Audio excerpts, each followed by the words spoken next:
End gold buyers మీ కష్టాల్లో నమ్మకమైన మీ ఆత్మీయ నేస్తం. అండ్ పెద్ద విషయం కాస్త పక్కన పెడితే మీరు 'ప్రభాస్' గారి సినిమాలో గూడా యాక్ట్ చేస్తున్నారంట. 'ఫౌజీలో' చేశాను. 3, హ్మ్. 4 డేస్ చేశాను. సార్ నేను యాక్చువల్‌గా అంటే ఏమైపోయిందంటే డేట్స్ క్లాష్ అవ్వడం వల్ల అప్పుడు 'Champion' movie hmm. Pre release వైజాగ్‌కెళ్ళాలి. అప్పుడు షూట్ ఉండడం వల్ల అంటే డేట్స్ చాలా అంటే రేపెల్లుండి ఉంటే ముందు చెప్పడం మాకు కొంచెం డేట్స్ చాలా క్లాష్ అయినాయి హ్మ్. 'ఫౌజీలో'. హ్మ్. చేశాను. చేశాను 3, 4 డేస్ చేశాను. చేసినంత వరకు మంచి క్యారెక్టర్ చేశాను. హ్మ్. చూద్దాం ఉంటదో ఉండదో తెలీదు. But I have done a very good character. And 'fauji' నుంచి మీరు తెచ్చుకున్న జ్ఞాపకం ఏంటి? ఆ సెట్స్ నుంచి గాని, ఆ హీరో లుక్ చూసిన తర్వాత గాని, ఆ డైరెక్టర్ వర్క్ చూసిన తర్వాత గాని, ఆ 3, 4 రోజుల వర్క్‌లో మీరు మర్చిపోలేని ఎక్స్‌పీరియన్స్, మీ మైండ్‌లో ఉండిపోయిన ఎక్స్‌పీరియన్స్ ఏంటి? Sir director is very stubborn director. ఈయన ఎవరైతే ఉన్నారో అను రావుపూడి గారు. హ్మ్. అయ్యో! ఆయన సార్ 100 మంది ఉంటే 100 మంది ఎక్స్‌ప్రెషన్స్ నోట్ చేస్తారు ఆయన కెమెరా అక్కడ చూసిన స్క్రీన్ మీద హ్మ్. కూర్చొని. హ్మ్. హ్మ్. ఎవ్వడు ఒక్కడు సరిగ్గా చేయకపోయినా మళ్ళీ అందరూ చేయాలి అంతే. హ్మ్. అస్సలు వదలడు sir. So good director. 'Fauji is different.' నన్ను రాసి పెట్టుకోండి. గట్టిగా కొడతది 'ఫౌజీ.' అవునా? చాలా, చాలా గట్టిగా కొడతది. అండ్ 'ప్రభాస్' లుక్ చాలా జాగ్రత్త పట్టి చాలా నీట్‌గా ఉంటారు 'ప్రభాస్' గారు. హ్మ్. హ్మ్. ఆ లుక్ గూడా ఎక్కువ బయటికి రానిస్తలే. ఎందుకంటే నార్మల్‌గా రిలీజ్ చేస్తున్నారు. చాలా బావుంటారు 'ప్రభాస్' గారు. Will be looking so handsome. అంటే 'ప్రభాస్' గారి ఫ్యాన్స్ అందరికి పోలీస్ ఆఫీసర్ అని తెలిసింది గానీ, ఏ రేంజ్‌లో ఉండబోతుంది లుక్? క్రేజీ ఉంటది. Hmm. Emotional journey. Hmm. 'Fauji' is an emotional journey. బాధ, ఏడుపు అబ్బా! ఫుల్ ఎమోషనల్ ఉంటది. హ్మ్. కనెక్ట్ అయిపోతారు సార్. సూపర్. అండ్ ఈ సినిమాల విషయం కాస్త పక్కన 'పెద్ది' గాని, 'ఫౌజీ' గాని ఈ సినిమాల విషయం కాస్త పక్కన పెడదాం. ఒక నటుడిగా మీకిప్పుడు ఆ క్రియేటివ్ లగ్జరీ అంటే క్యారెక్టర్స్‌ని చూజ్ చేసుకోవడం, ఇది నాకు వద్దు అని ధైర్యంగా చెప్పగలగడం, లేదు ఇది నాకు కావాలి అని తీసుకోగలగడం. దీన్ని ఒక లగ్జరీ అంటారు. హ్మ్. చూజింగ్ అనే కరెక్ట్. ఆప్షన్ రావడం. సో, 13 ఏళ్ల తర్వాత ఎంత వరకు మీకు ఆ లగ్జరీ వచ్చింది? ఇప్పుడు సార్ జస్ట్ అంటే ముందు 'బలగం' ముందు నేనేం చేసేవాడినంటే ఫస్ట్ సార్ నా జర్నీ అంటే ఫస్ట్ నా ఫేస్ తెలియాలి. ఫేస్ తెలియాలంటే ఏం చేయాలి? నంబర్ ఆఫ్ మూవీస్ నేను చేయాలి. చేయాలి. వేరే ఆప్షన్ లేదు. ఏది దొరికితే అది చేసుకుంటూ ఎళ్ళిపోవడమే. హ్మ్. హ్మ్. కనిపియాలి నేను. హ్మ్. పెద్ద సినిమాల హీరోతోనుంటే ఇంకా హ్యాపీ. హ్మ్. ఒక 5 సెకండ్లు నాతో కనిపిస్తే చాలు. హ్మ్. అట్లా ప్రతిది చేస్తూ 20, 25 ఒక 20 సినిమాలు చేస్తూనే చేసి చేయమనంటే ఫేస్ గుర్తుపట్టడం స్టార్ట్ చేయాలి. అంటే ఒక సినిమా ఆఫీస్‌కెళ్ళంగానే నువ్వు అలా చేసినావు గదా! హ్మ్. సో, నా ఇంట్రడక్షన్ అనేది తగ్గేది. సార్ నేనిది సో అండ్ సో నేను ఇలా చేశాను, అట్లా చేశాను ఇంట్రడక్షన్ లేకుండా అయిపోయింది. హ్మ్. ఈ 'బలగం' తర్వాత ఏందంటే, అరే! వీడు ఆల్రెడీ నాకు తెలుసు వీడు సినిమా ఆఫీస్ వచ్చాడు. నాకేం తెలీదు. నా దగ్గర నా నంబర్ ఉంది నా దగ్గర. సో, అందుకేమైపోయిందంటే సార్, అంతకుముందు నేను చేసిన హార్డ్ వర్క్ ప్రతి మూవీ ఆఫీస్‌కెళ్ళడం వల్ల, అక్కడ వాళ్ళ వాళ్ళ దగ్గర నా నంబర్ ఉండడం వల్ల, 'బలగం' రిలీజ్ అయిన తర్వాత నేను ఆల్రెడీ ఫ్రెండ్ వాళ్ళకి. ఆల్రెడీ వాళ్ళ దగ్గర నా నంబర్ ఉంది. నా నంబర్ అందరి దగ్గర ఉంది. ఒక్క మెసేజ్, హ్మ్. "ఏయ్! సంజయ్ నువ్వు 'బలగం' అరే! Very nice happy man. ఈ సినిమాలో క్యారెక్టర్ ఉందిరా." సో, ఏదన్నా కదా సార్. అంటే మనం హార్డ్ వర్క్ ఏదో మనం మెట్టు ఎక్కుంటూ పోతేనే నీకు ఆ బేసిక్స్ అనేది తెలుస్తది. ఆ బేసిక్ వాల్యూ అనేది తెలుస్తది సార్. బట్ నేను ప్రిపేర్ అయినంత వరకు, నాకు తెలిసినంత వరకు పీఆర్ విషయంలో సంజయ్ చాలా తెలియగల్లోడు. చాలా ముందుంటాడు. చాలా ఫాస్ట్‌గా ఉంటాడు. ఈవెన్ అంటే ఇప్పుడు మీరు పెద్ద సినిమాలు చేస్తున్నారు. మీరు పెద్ద సినిమాలు చేయకముందు కూడా మేనేజర్‌ని మెయింటైన్ చేశారు. హ్మ్. సో, కరెక్టా? మేనేజర్ లేదు.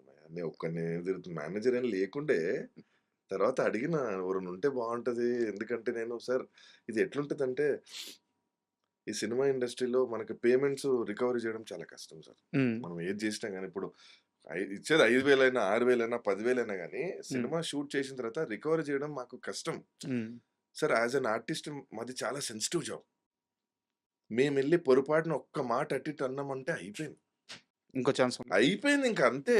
హ్మ్. సార్ వదిలేయండి సార్. ఎవరి ఇగోస్ వాళ్ళకుంటాయి సార్. ఇప్పుడు మేనేజర్‌ని ఏదో అనేసినా, మేనేజర్ పోయి 10 మేనేజర్ చాలు ఎక్కువ మాట్లాడుతున్నాడు. చాలా ఓవర్‌గా మాట్లాడుతున్నాడు. కట్ జెయి. అయిపోయింది ఇంక అంతే. ఇంకా మాకు తెలియని కూడా తెలియదు అంతే. ఇంకా సో, ప్రొడక్షన్‌లో సినిమా రాదు. ఇంక రాదు. అంటే చాలా సెన్సిటివ్ సార్ ఇండస్ట్రీ. చాలా జాగ్రత్తగా ఉండాలి. ఎందుకంటే ఎవరిది వాళ్ళకుంటది కదా సార్. మనం అనలేము ఎవరిని. అందుకే చాలా జాగ్రత్తగా మాట్లాడాలి నీట్‌గా. అందుకే ఇండస్ట్రీ వరకైతే నా పేరు బ్యాడ్ అయితే లేదు సార్. హ్మ్. ఇన్నేళ్లున్నా గాని చాలా జాగ్రత్తగా ఉంటా ఇండస్ట్రీలో. హ్మ్. ఒక్క మాట సార్ బయట కూడా బ్యాడ్ లేదు. అది చిన్న చిన్న ఇనిషియల్ సింగర్స్. ఇప్పుడు ఏదో బ్యాడ్ అంటే సార్ చిన్న నేను చిన్న వయసులో సార్ అందరికి నేనేందంటే ఉండేదే. సార్ ఇప్పుడు కూడా ఏందంటే అంటే పేదోళ్ళకి హెల్ప్ చేస్తూ ఉంటా సార్ నేను. పాపం ఇప్పుడు మీరు దర్గాలో చూడండి రోడ్డు మీద పెట్టుకుంటారు ఆళ్ళందరూ నా వల్లనే. నేనే పెట్టుకోండి ఏం కాదు ఎవరైనా వస్తే నాకు ఫోన్ చేయండి. హ్మ్. నేనున్నా. అలా హెల్ప్ చేస్తా గానీ అస్సలు నా మీద బ్యాడ్ నేమ్ ఇంత కూడా లేదు ఉండదు. లేదు. మీరెళ్లి కనుక్కోండి. ఎవరైనా నా పేరు చెప్తారు. నా వరకు నేను సహాయం చేస్తూనే ఉంటా. ఏందంటే అన్ని సోషల్ మీడియాలో నేను పెట్టను కదా సార్. నాకు హ్మ్. అవసరం కూడా లేదు. వాళ్ళ బ్లెస్సింగ్స్ ఉంటే చాలు నాకు. సో, ఇక్కడ గట్టిగా రెమ్యునరేషన్ అడిగినా సమస్యే. హ్మ్. దానికి మేనేజర్‌లు గావాలి. మేనేజర్ రెమ్యునరేషన్ కాదు సార్. హ్మ్. రికవరీకి. నువ్వు అడిగిన సరే. అమౌంట్‌కి రికవరీకి మేనేజర్ కావాలి. హ్మ్. అంతే. మేనేజర్ గారు అనుకో ప్రాపర్‌గా మాట్లాడతారు. హి కమ్యూనికేట్ వెరీ వెల్. హ్మ్. ప్రాపర్‌గా నీట్‌గా ఆయన రికవర్ చేసుకొనొస్తారు. అంటే మేమెళ్ళాల్సిన అవసరం ఉండదు. ఓకే. మేము డైరెక్ట్ కాల్ చేయలేం. సార్ మా డబ్బులు ఇంకెప్పుడు ఇస్తారు సార్? ఇన్ని చేసినాం సార్ అని మేము అడగలేం కదా! హ్మ్. మా వాల్యూ తగ్గొచ్చు, ఇంకేదైనా కావచ్చు, వీడు ఇలా చేస్తున్నాడు అనొచ్చు, ఇంకేదైనా టక్కున మేము రివర్స్ అయిపోయి ఏమన్నా అన్నా గాని మళ్ళీ అది మాకు బ్యాడ్ అయిపోతది. మేనేజర్ అనుకో ఆయన పనే అది. అవును. ఆయన పనే అది. ఎళ్తాడు కావాలంటే మూవీ ఆఫీస్‌కెళ్ళేసి అరే సంజయ్ డేట్స్ నేనే చూసుకుంటున్నాను. ఏదైనా ఆఫర్స్ ఉంటే చెప్పండి అని ఆయన అడిగే ఛాన్స్ ఉంది. ఎప్పుడన్నా నేను ఎళ్ళాలి, "ఏ సంజయ్ నువ్వు రావాలి డైరెక్టర్ కలుస్తాను" అంటే ఎళ్ళిపోతా. హ్మ్. అది కొంచెం ఒక బ్యారియర్ క్రియేట్ చేస్తే కొంచెం మనకు వాల్యూ, రెస్పెక్ట్ పెరుగుతదనే ఒక ఆలోచన సార్ అంతే ఇంకేం లేదు. ఓకే. యాక్చువల్‌గా ఇంకో క్వెషన్ ఏందంటే, ఇప్పుడు నీడ్ అనేది ఒకటుంటది. హ్మ్. ఇప్పుడు ఒక స్టైలింగ్ ఆర్టిస్ట్ సినిమా ఫుడ్ పెట్టాలి. హ్మ్. సినిమా ఫుడ్ పెడితేనే కరెక్ట్. సస్టైనబిలిటీ ఉంటది. కరెక్ట్. అలాంటి వ్యక్తి ఎళ్ళినప్పుడు ఒక చిన్న చూపు ఎదురైనా, ఒక అవమానం ఎదురైనా తను తీసుకోగలడు. హ్మ్. అదే సోర్స్ గాబట్టి.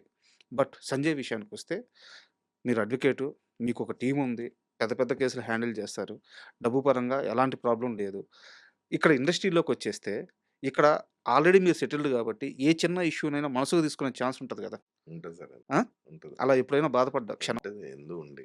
ఉండే సార్ చాలా ఉన్నాయి. నాకు పేర్లు చెప్పొద్దు. అలాంటి ఒక మూవ్‌మెంట్ ఏమన్నా షేర్ చేసుకోగలరా? అంటే అంటే ఇంత ఒక సి ఎడ్యుకే ఒక సి ఒక సినిమాలో సార్ ఒక సినిమా చేస్తున్నాం. క్యారవాన్ ఇచ్చారు. క్యారవాన్‌కెళ్ళి కూర్చున్నాను. హ్మ్. సడెన్‌గా మేనేజర్ "ఏయ్ బాబు కిందకి దిగు." హ్మ్. మేడం వచ్చారు. మేడం "ఏయ్ దిగు కిందకి దిగు" అన్నాడు. అమ్మ! సార్ నిజంగా ఎంత హర్ట్ అయ్యానంటే ఏం చేయాలి మేనేజర్ చేసినా సార్ ఇట్లా అయింది సార్ ఇట్లా అన్నారు. నేను కూర్గుండి నేను మాట్లాడతా అని చెప్పి అని యేసుకొని తిట్టాడు. అది కరెక్ట్ కాదు బ్రదర్. మీరేమో అనుకుంటున్నారు అది కరెక్ట్ కాదు. అది ఏమన్నా గాని ఒక హ్మ్. ఆర్టిస్ట్ నువ్వు లోపలికెళ్ళినప్పుడు ఆడు సడెన్‌గా నువ్వు చాలా ఇది చేశాడు. "ఛీ! ఏ ఏ బాబు ఏ కిందకి రా దిగు." సార్ లిటరల్‌గా చెప్తున్నా నేను రోజుకొక కార్‌లో ఎళ్ళాను సార్ ఆ మూవీ ఆఫీస్‌కి. తర్వాత షూటింగ్‌కి. మీ రేంజ్ తెలియాలని. ఎవ్రీడే ఒక కార్‌లో ఎళ్ళాను సార్. ఏమనలే. ఎవ్రీడే ఒక కార్‌లో వచ్చి ఆగాను సార్ నేను. హ్మ్. సార్ కొన్ని రెస్పెక్ట్ చూపియడం వల్ల వస్తది సార్. నేను ఏమనలేదు నేను. ఎవ్రీడే ఒక కార్‌లో ఎళ్ళాను నేను. హ్మ్. ఎవ్రీడే ఒక కార్. ఎళ్ళిన 15, 20 రోజులలో 20 కార్‌లలో ఎళ్ళాను నేను. తర్వాత అప్పుడు ఏంది ఆ మేనేజర్? అప్పుడు ఆటోమేటిక్‌గా వాడు రెస్పెక్ట్ ఇయ్యడం స్టార్ట్ చేశాడు నాకు. హ్మ్. ఒక్క మాట కూడా అనలేదు సార్ నేను. హ్మ్. నేను ఒకటి రోజు లాస్ట్ డే అన్నా తప్పన్నా అట్లా అనొద్దు. హ్మ్. నువ్వు వాటెవర్ ఇట్ ఈస్ నేను కాదు నా ప్లేస్‌లో ఎవరున్నా గాని నువ్వు సడెన్‌గా అట్లా రఫ్‌గా అయితే హ్యాండిల్ చేయకన్నా. ఎవరిది ఆళ్ళకి ఎమోషన్స్ ఉంటాయి కదా! హ్మ్. రాంగ్ అది. నేనైతే నీ మీద హార్ష్‌గా అంటలే గాని అట్లా చేయకండి అన్నా అని చెప్పాను. అండ్ అంటే మీరు అడ్వకేట్ కాబట్టి అడుగుతున్నాను. ఈ మధ్య కాలంలో ఈ సోషల్ మీడియా స్టార్స్ అంటే నేను పేర్లు తీయట్లేదు. చాలా వరకు చిన్న చిన్న కేసుల్లో గాని వాళ్ళ పేర్లు బయటకొస్తున్నాయి. అంటే వాళ్ళ ఇన్వాల్వ్‌మెంట్ ఉందో లేదో అది హ్మ్. హ్మ్. బయటికి హ్మ్. కోర్ట్ ప్రొసీజర్ ఉంటది. అది కరెక్ట్. జరగాల్సిందే. Correct. But social media influencers మాత్రం ఎందుకు ఇలా అన్ని కేసుల్లో పేర్లు రావడం, వాళ్ళు టార్గెట్ అవ్వడం, వాళ్ళు చర్చల్లో ఉండడం జరుగుతుంది. ఎందుకంటే పబ్లిక్‌లో ఉన్నారు కదా సార్ వాళ్ళు. ఆ సినిమా వాళ్ళు గూడా ఉన్నారుగా పబ్లిక్‌లో. ఇప్పుడు మీరున్నారు పబ్లిక్‌లో. ఆ! మీకంటే పెద్ద స్టార్‌లున్నారు. మీకంటే చిన్న స్టార్‌లున్నారు.